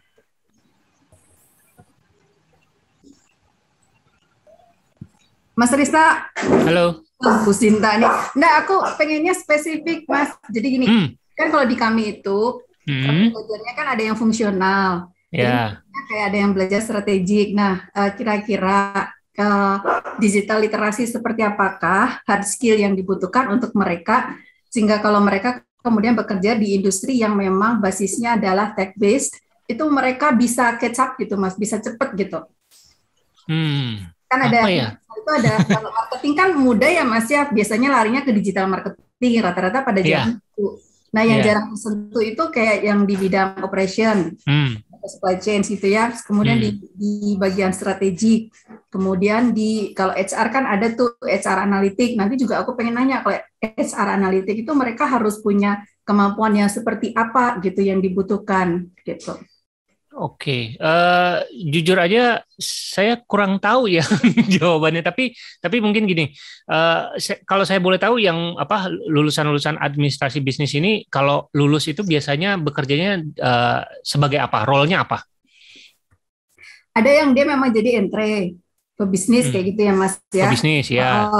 Ada juga yang mereka memang bekerja di perusahaan-perusahaan macam-macam tipenya sih ya industrinya. Ada yang tech based, ada yang kemudian yang biasa saja kayak gitu. Nah, rata-rata larinya ya ke arah fungsional gitu Mas. Ada yang jadi kerja di bidang marketing, di bidang SDM, di bidang finance gitu. Tapi kalau aku lihat kan sekarang mulai bergeser tuh Mas. Kalau saya ketemu sama teman yang di PwC, mereka bilang kalau mau rekrut anak akuntan tuh mereka juga sudah mulai bertanya punya kemampuan ngoding nggak? Nah, saya tuh pengen tahu ngoding yang seperti apa sih yang dibutuhkan gitu. Padahal kan mereka social based ya. Oke, ya bisa. Nah, ya itu tadi apa namanya? Memang programming ini udah sangat meluas gitu ya. Hampir semua orang diharapkan punya kemampuan programming. Jadi kalau untuk administrasi bisnis ya apa dari slide saya tadi ya itu otomasi workflow. Jadi workflow yang tadinya manual, misalkan menjawab pertanyaan dari customer, misalkan pakai chat gitu ya. Kan biasanya ditanyakan secara manual kan. Nah dari situ data-data yang dikumpulkan, pertanyaan-pertanyaan yang sangat sering muncul nanti akan dikumpulkan, akhirnya ketahuan ini sangat sering muncul jawabannya ini. Daripada kita harus meng-hire orang lagi untuk menjadi customer service. Sekarang sudah sangat banyak teknologi-teknologi yang bisa kita gunakan untuk membuat sebuah chatbot misalkan. Dan chatbot itu mereka bisa menghandle pertanyaan-pertanyaan yang sering muncul dan ketika pertanyaannya cukup spesifik baru diarahkan ke customer service. Jadi kalau menurut saya yang berhubungan dengan bisnis yang paling masuk akal untuk belajar programming adalah otomasi. Jadi dibanyakin otomasi, kumpulin data, masukin data ke database, nanti datanya bisa dianalisa atau bisa dipelajari untuk membuat data driven. IoT juga cukup penting kalau di beberapa bidang bisnis tertentu ya, yang berhubungan juga dengan industri 4.0 ya. Jadi IoT, manufacturing dan lain-lain. Oke, Marisa, nuhun.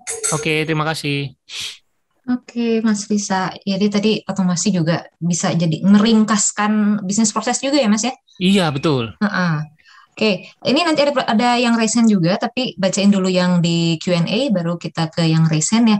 Dari Vega Valiansyah, ingin bertanya, selain apa yang sudah Mas sebutkan tadi, apakah internship bisa menjadi faktor penentu kesuksesan seseorang? Oh iya, tentu bisa banget, Vega. Karena kan seperti yang tadi saya sebutkan, untuk terjun ke dunia digital itu diperlukan passion. Dan gimana caranya kita untuk mendapatkan, kita tahu bahwa passion kita di sana, salah satunya adalah dengan mencoba. Internship adalah salah satu wadah di mana kita bisa mencoba sesuatu dalam 3 bulan, 6 bulan, kita bisa tahu bahwa hati kita ada di sana, atau kayaknya bukan buat kita gitu kan. Kita bisa memutuskan gitu. Apalagi kalau internship-nya di perusahaan-perusahaan yang cukup bagus dan kita bisa ketemu orang-orang yang luar biasa, mentor tadi, kita bisa belajar dari dia, kita bisa belajar sama-sama atau bisa belajar bareng dengan intern yang lain. Itu itu adalah peluang yang sangat besar yang bisa dimanfaatkan teman-teman.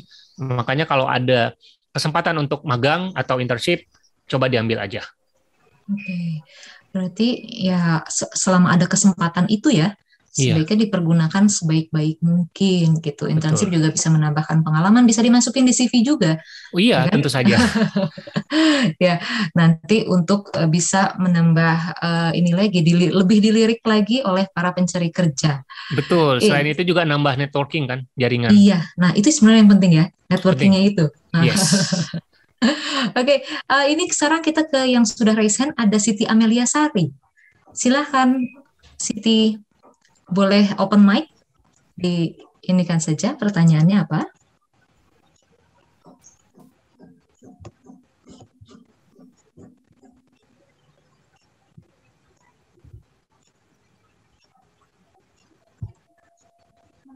Siti Amelia Sari ada di sini?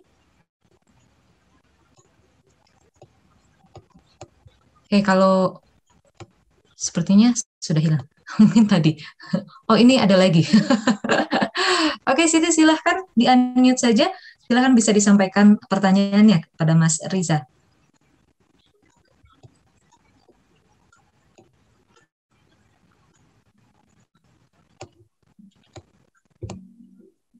Ya, kalau masih belum ada, nggak apa-apa. Nanti kita skip saja dulu. Nanti mungkin Siti akan coba unmute lagi setelah pertanyaan yang ini, atau juga mungkin Siti nanti bisa mencoba ditaruh di Q&A ya pertanyaannya. Ya, kita lanjut pertanyaan selanjutnya. Justin Orlando bilang katanya, Mas Riza, bagaimana kita belajar untuk menghilangkan kebiasaan diri membandingkan diri dengan orang lain, menjadi membandingkan diri dengan diri kita di masa lalu. Mengingat melihat pencapaian orang lain lebih mudah karena terlihat nyata kala itu di masa sekarang ketimbang mencoba menggali masa lalu kita. Ini sebenarnya pertanyaannya mewakili hampir semua banyak orang karena era digital ini loh, Mas, medsos ya. Iya. Orang kan akhirnya membandingkan diri dengan apa yang ada di medsos. Menjadikan standar orang lain yang ada di medsos jadi sultan lah, jadi apa gitu ya, menjadi standar umum nih. Nah, ini pertanyaannya Justin, katanya. Mana Mas? Memang sulit ya, tapi sesuatu yang mudah itu ya, seperti membandingkan dengan orang lain, ya sesuatu yang mudah tidak selalu benar gitu ya. Jadi ya kita tanamkan aja di mindset kita bahwa ya balik lagi ke diri kita gitu. Saya juga nggak tahu pastinya gimana solusinya ya, tapi yang jelas ya kita biasakan diri kita setiap kali kita belajar, setelah selesai kita belajar sesuatu ya kita harus bangga dengan pencapaian kita. Kemudian ya kalau saya sih biasanya ini ya kayak mendokumentasikan sesuatu. Ketika sudah belajar ini, saya udah belajar ini, kayak berarti udah tercatat kan tanggal berapa, atau kayak kalau anak-anak sekarang kan tinggal Instagram gitu kan, udah difoto gitu kan, nanti beberapa tahun kemudian kita bisa lihat lagi di profil kita atau di galeri kita bahwa setahun yang lalu saya belajar ini, saya baru bisa bikin ini, tahun ini saya udah bisa belajar sudah bisa bikin ini. Jadi mungkin ya daripada kita melihat galeri orang, ya kita lihat ke galeri sendiri gitu, karena memang ya kalau kita udah meyakini bahwa sesuatu yang kita yang tadi ya menghilangkan kebiasaan buruk gitu ya. Kalau kita udah yakin bahwa ini adalah kebiasaan buruk, lama-lama juga akan hilang gitu. Selama kita meyakini bahwa ini adalah hal yang tidak baik yang kita lakukan gitu. Oke. Mungkin lebih ke ini ya, membandingkan kita ke orang lain itu jangan membandingkan hasil akhirnya, tapi bandingkan prosesnya. Contohnya misalkan gini, kadang-kadang ada manfaatnya juga kalau kita bandingkan dengan orang lain yang mungkin lebih punya semangat juang yang lebih baik daripada kita. Misalkan nih, kita bisa ingat kompetitor kita. Kita anggap seseorang itu kompetitor kita. Misalkan kalau di sepak bola itu ada Messi sama Ronaldo. Misalkan nih Messi lagi latihan gitu kan, terus dia merasa capek atau malas gitu kan. Dia ingat tuh Ronaldo. Oh, Ronaldo nih masih latihan jam segini. Masa saya mau rebahan gitu kan? Akhirnya gara-gara dia mengingat si Ronaldo masih latihan, akhirnya dia latihan juga gitu. Jadi kompetisi itu perlu gitu ya. Dan punya jiwa kompetisi itu bukan hal yang buruk gitu. Jadi kalau misalkan kita lagi males atau kita lagi membandingkan hasil akhir kita dengan orang lain, ya kita lihat, wah dia bisa nih dalam seminggu bisa belajar ini kok cepat banget. Kalau saya kok lama banget gitu kan. Akhirnya mungkin bisa jadi justru motivasinya datang dari sana. Bukan untuk mengalahkan dia, tapi untuk mengalahkan kerja keras dia. Sehingga kita bisa bekerja lebih keras atau belajar lebih keras gitu. Mungkin itu. Oke. Ya, berarti harus punya ambisi juga ya. Iya, harus ada lah. Ambisi itu, motivasi dan niat itu yang tadi balik lagi ke situ. Balik lagi, betul. Baik lagi. Dan ini dari Mas Denny, tanya, maaf Mas, ini mau nanya tapi terlalu basic katanya. Apa hubungan antara digitalisasi dengan programmer? Apakah keduanya harus berdampingan atau yang satu merupakan penunjang yang lain? Ya, kalau programming itu adalah salah satu bisa dibilang enabler ya, enabler. Jadi enabler itu apa? Enabler itu adalah penunjang sebenarnya. Ya, kalau dulu mungkin IT itu atau programming itu lebih ke support ya atau pendukung gitu ya, bukan enabler, pendukung. Jadi misalkan apa ya, bank konvensional tapi dia punya aplikasi mobile. Tapi sehari-hari orang tetap akan datang ke bank untuk melakukan penarikan uang atau cek saldo dan lain-lain, ngeprint dan lain-lain gitu ya. Tapi seiring berjalannya waktu itu sekarang udah mulai shifting, sudah mulai berubah. Orang lebih banyak bekerja atau orang lebih banyak memanfaatkan software ini ya, online banking dibandingkan dia datang ke banknya, selain karena harus ngantri jauh gitu ya, parkiran susah dan lain-lain gitu. Jadi hal ini bisa terjadi gara-gara enabler tadi ya, gara-gara software dan pendukungnya yang berhubungan dengan digital. Gitu juga dengan Gojek yang saya sebutkan tadi, Gojek, Grab dan lain-lain. Kalau nggak ada teknologi, ya Gojek hanya akan menjadi ojek pangkalan gitu. Hanya karena ada teknologi, makanya ada Gojek, ada GoFood. Kita bisa kirim dokumen, kita bisa kirim barang dalam berapa jam nyampe gitu kan. Sehingga itu yang membuat bisnis kita menjadi berkembang jauh lebih cepat. Bayangkan kalau kita bikin bisnis ojek offline ya, ojek pangkalan, kayaknya kita hanya bisa menguasai dalam tanda kutip daerah-daerah tertentu. Sementara kalau Gojek itu udah sampai ke hampir ke seluruh Indonesia kan gitu jangkauannya gitu. Jadi itu yang membuat mungkin itu ya digital, teknologi digital. Kalau nggak ada teknologi digital ya kita masih tetap berada di manual tadi gitu. Dan itu yang bisnis kita jadi terhambat lah jadinya. Peluang-peluang yang besar di luar sana tidak terjangkau oleh bisnis kita saat ini. Oke. Berarti memang saling melengkapi. Saling melengkapi, ya. Kalau tadi ngomongin bisnis ojek offline, belum lagi harus urusan sama preman pangkalan ya Mas? Nah itu kan, iya. Begitu juga sebaliknya ya, kalau misalkan kita bikin aplikasi tapi servisnya abang ojeknya nggak ada ya nggak bisa juga gitu kan. Jadi memang saling melengkapi, betul. Oke, terima kasih. Sepertinya kita masih punya untuk 2 pertanyaan terakhir karena durasinya sudah makin mepet nih. Tapi ada pertanyaan terakhir sekarang ini dari Samuel ya. Dari Samuel katanya bertanya tentang tipe pekerja yang bisa diandalkan itu seperti apa dan cara membangun motivasi pekerja yang notabene sesama pelajar atau mahasiswa supaya mau bekerja sama. Gitu katanya, saya mahasiswa administrasi publik, tapi di luar kuliah saya juga membangun bisnis logistik. Atau mungkin Mas ada tips-tips mengenai logistik atau ekspedisi atau marketingnya, dengan senang hati saya terima sarannya. Terima kasih. Wah, cukup panjang nih. Ada di kolom chat sebenarnya. Ya. Wah, bagus sekali nih Samuel. Sambil kuliah juga sudah punya bisnis ya. Luar biasa. Harus dicontoh sama teman-teman yang lain juga nih. Nah, tipe pekerja yang bisa diandalkan, Nah, salah satu yang ya saya bukan mengeneralisir ya, mudah-mudahan teman-teman di Unpar enggak ya.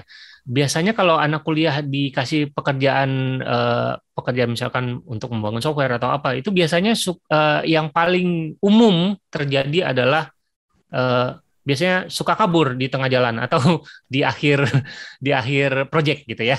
Kadang-kadang susah dihubungi gitu ya. Nah, itu yang sangat dihindari oleh perusahaan. Jadi, kalau teman-teman mau bikin bisnis, misalkan software house atau apa gitu ya, pastikan komunikasinya lancar. Jadi, komunikasikan apapun. Misalkan, wah saya kesulitan nih untuk menyelesaikan proyek ini minggu depan kayaknya nggak kekejar karena ada masalah ini gitu. Kita jelaskan dengan jujur dan apa adanya dan sejujur-jujurnya gitu ya. Terserah deh kalau misalkan nggak jadi dibayar juga nggak apa-apa. Itu adalah bagian dari tanggung jawab saya karena saya gagal atau belum berhasil menyelesaikan. Saya yakin kalau kita jujur, come up jujur seperti itu, perusahaan juga atau orang yang meng-hire kita juga bilang, oh kamu butuh berapa lama untuk menyelesaikan ini? Mungkin bisa ada sedikit kelonggaran gitu. Kalau kita minta juga mungkin bisa kasih kelonggaran mungkin 2 minggu atau berapa. Akhirnya kita bisa paksakan diri kita untuk menyelesaikan supaya yaitu ingat, yang perlu diingat adalah ini ya apa namanya nama baik kita itu ya tergantung mereka gitu, tergantung kita bukan tergantung mereka gitu. Ketika kita sudah dipercaya untuk melakukan sesuatu terus kita mangkir, ya nama baik kita akan tercoreng dan kepercayaan itu adalah hal yang sangat penting. Kalau misalkan tiba-tiba orang sudah tidak percaya lagi sama kita, itu susah mendapatkan kepercayaan kembali dari orang yang sama gitu. Atau bahkan bisa tersebar juga sekarang udah semua udah serba online. Dengan gampangnya kita bisa, misalkan ada teman kita yang cari software engineer, oh jangan hire si ini karena dia udah pernah mangkir nih dari sini, udah jadi blacklist kita kan gitu kan. Jadi kita harus konsisten dan harus apa ya, harus harus laki lah ya, harus cowok ya, bukan gender ya, maksudnya harus berani menghadapi segala resiko gitu. Kalau kita berani ngambil duit, ngambil project, berarti kita harus berani kalau projectnya gagal, bukan hanya berani kalau projectnya berhasil gitu. Jadi harus konsisten dengan apa yang kita ucapkan dan apa yang sudah yang kita janjikan gitu. Termasuk juga menyelesaikan kontrak, misalkan kita rela nggak dibayar gara-gara mungkin kita molor dan lain-lain, itu kan bagian dari ini ya, dari tanggung jawab kita. Jadi kita harus bertanggung jawab dan jujur yang pasti.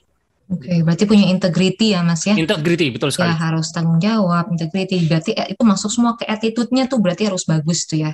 Yes. Oke, nah terus tambahin nih, Mas gimana caranya motivasi pekerja yang sesama pelajar atau mahasiswa, karena Samuel ini mahasiswa gitu.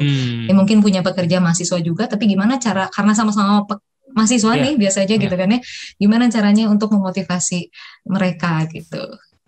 Ya kita harus itu ya, masing-masing harus melihat ke masing-masing individu. Mereka punya motivasi apa? Kenapa sih mereka mau join ke perusahaan kita gitu? Alasannya apa? Apa karena duit? Apa karena nggak ada pilihan lain? Apa karena apa gitu kan? Jadi dilihat dulu motivasi mereka apa. Nah biasanya orang-orang yang punya motivasi bagus itu adalah orang yang punya visi yang sama dengan perusahaan gitu. Misalkan perusahaannya, wah saya pengen bikin sesuatu yang ingin menyelesaikan masalah ini. Ternyata ada mahasiswa atau ada orang yang apply, dia punya masalah yang sama gitu. Dia punya keresahan yang sama. Dan itu yang bisa menambah motivasi. Contohnya gini, mungkin saya jelaskan pakai contoh aja biar gampang ya. Dulu waktu sebelum saya di Hacktivate, beberapa tahun sebelumnya, saya apply ke salah satu edutech juga, jadi perusahaan teknologi yang bergerak di bidang edukasi, namanya Haruka Edu. Nah di sana, kenapa saya mau join? Karena alasannya adalah saya concern dengan edukasi di Indonesia. Ya, ini anak saya kalau sekolahnya misalkan seperti sekarang itu prihatin sekali gitu, kok dibandingkan sama negara-negara luar kok jauh sekali gapnya gitu kan.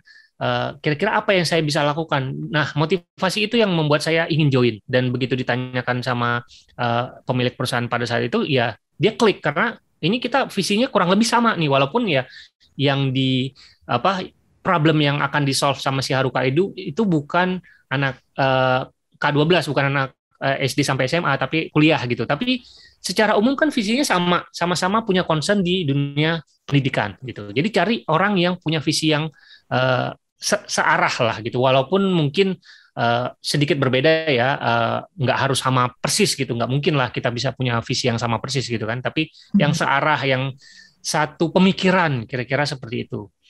Baru bisa kita gali lagi kira-kira apa yang membuat dia termotivasi, apa yang membuat dia mau bekerja dan join ke perusahaan kita. Oke, berarti nanti Samuel bisa ngecek lagi tuh, sama nggak nih ya motivasinya dengan para pekerjanya. Kalau misalkan sama ya itu berarti bisa dijadikan motivasi.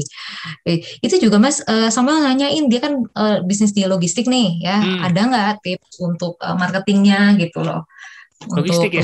bisnis logistik Kalau atau logistik apa ya? ekspedisi gitu. Ya, yang jelas kalau kalau ya ini buat semua bisnis ya, bukan hanya logistik. Yang jelas salah satu teknik marketing yang paling mujarab menurut saya adalah ini testimoni word of mouth ya. Jadi testimoni dari customer yang puas dengan pelayanan kita itu sangat berharga. Jadi pastikan semua customer kita senang dengan dengan servis kita, dan itu secara tanpa perlu dibayar, secara tidak langsung itu mereka akan membagikan apa yang pengalaman yang mereka rasakan ke banyak orang, sehingga orang-orang kita dapatkan marketing gratis karena dia memarketingkan buat kita karena dia merasa puas. Jadi pastikan kita memberikan servis yang 100% selalu untuk customer kita. Oke, supaya nanti direkomendasikan ke orang-orang lain lagi ya, tanpa harus kita mengendorse berbayar gitu ya Mas ya. Iya, betul. Oke, baik, tadi pertanyaan Samuel tadi mengakhiri sesi tanya jawab dari diskusi Preparing to be a Digital Talent oleh Mas Riza Fahmi dari Hactive Kid hari ini. Ya, luar biasa sekali ini sesi diskusinya, dan sepertinya banyak yang akan mendapatkan inspirasi. Jadi mulai mikir-mikir nih ya, bahkan mungkin besok bisa langsung ambil actionnya nih. Nah, terima kasih atas pemaparannya Mas Riza. Sama-sama. Ya, sangat menginspiratif. Sama-sama. Gitu kan, dan rupanya di sini juga pada banyak dapat ilmu baru dan motivasi baru juga. Ya. Tapi jangan kemana-mana dulu, nanti kita masih ada sesi untuk berfoto bersama gitu ya. Okay. Dan semoga saja Mas Riza kita bisa berjumpa lagi kesempatan yang lebih baik dan situasi lebih baik dari sekarang ya Mas Riza ya. Amin. Oke, amin. Baik, Bapak dan Ibu, teman-teman hadirin sekalian, sesi yang tadi sudah berakhir, saatnya kita mengikuti sesi yang sama-sama ditunggu. Ada perwakilan dari Unpar Plus yang memiliki program yang menarik. Ya, ini kelanjutan dari apa yang tadi sudah disampaikan Mas Riza juga nih, gimana caranya kita bisa meningkatkan skill dan kompetensi yang memang nantinya akan memupuk kita menjadi digital talent. Ya, ada dari Unpar Plus itu Ibu Malinda, perwakilan dari Unpar Plus. Silahkan waktu dan layar dipersilahkan untuk Ibu Malinda. Iya, halo semuanya, selamat sore.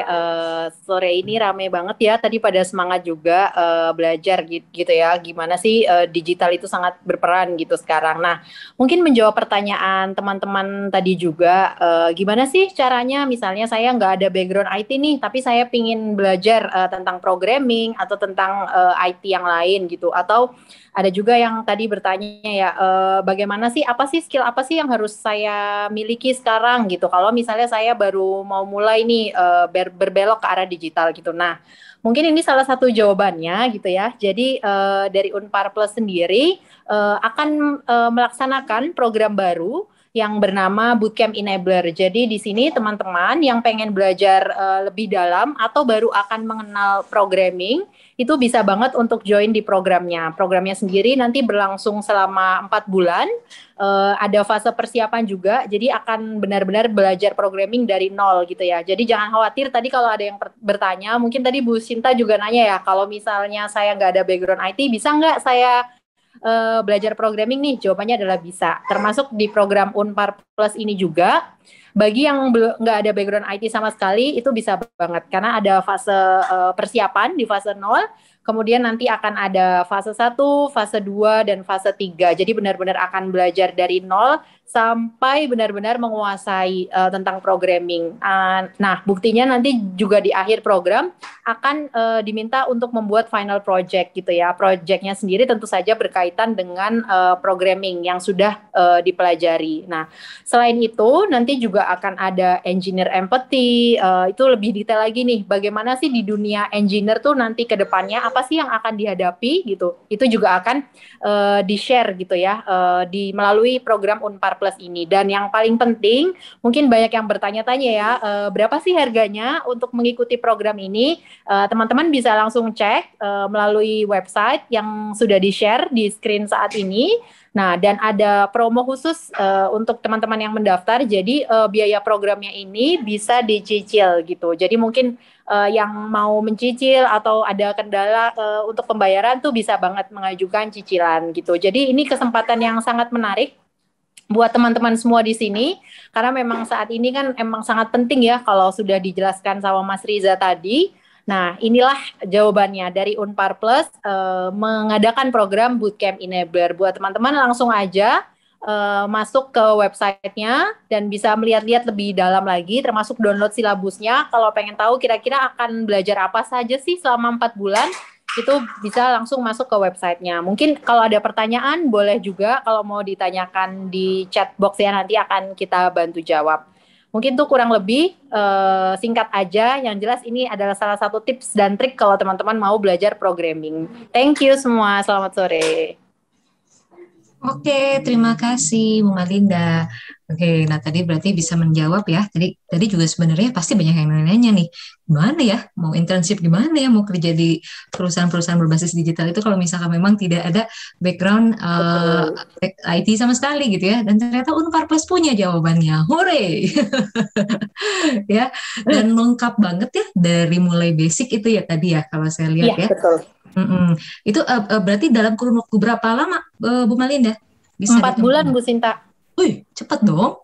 Iya, 4 bulan dan itu intensif ya, setiap hari nanti belajarnya. Seperti itu. Makanya langsung bisa komplit skillnya nanti di akhir program. Oke, dengan 4 bulan saja sudah bisa memiliki semua yang tadi udah disebutkan di tadi ya, namanya bootcamp ya? Ya, Bootcamp Enabler Unpar Plus. Bootcamp Enabler Unpar Plus. Oke, nah silahkan saja siapa yang mau mendaftar. Kalau misalkan tadi nggak sempat lihat ininya, bisa datang kunjungi websitenya juga dan semua platform media sosialnya dari Unpar Plus ya. Di unparplus.com juga ada. Oke, terima kasih Bu Malinda. Baik, kalau gitu pemaparan dari Mas Riza dan kemudian dilanjutkan program dari Unpar Plus itu menutup acara virtual hari studi hari ini ya, topik yang pertama. Nah, dan kita telah sampai pada penghujung acara dan tentunya tidak lengkap tanpa sesi foto bersama ya. Jadi mari kita nyalakan kamera kita semua dan pasang senyuman terbaik. Ini ada 180 partisipan. Jadi ditahan senyumannya agak lama ya. Karena saya nggak tahu nih nanti akan ada berapa slide. Mungkin boleh dibantu oleh pihak panitia untuk mengambil gambarnya. Sorry Bu, ini kayaknya nggak bisa semua ini. Yang attendee nggak bisa nyala ini. Oh, attendee nggak bisa nyala? Iya nih. Oke, kalau begitu berarti kita tidak bisa melakukan sesi foto bersama ya Pak ya? Ya, yang panelis paling ya Bu ya. Oh, panelis saja yang bisa melakukan. Oke, kalau berarti yang lain melakukan sesi berdoa bersama saja ya.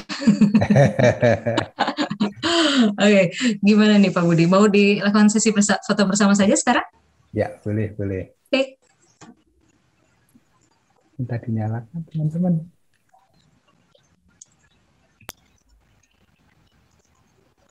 Ya. Bu Jin yang motret ya? Oh, boleh. Yang boleh. Nanti saya bikin galeri ya, Pak. Oke. Ya. Pak Alto, Leo, sama Pak Gandhi boleh nyalain kamera. Pak Gandhi, Leo.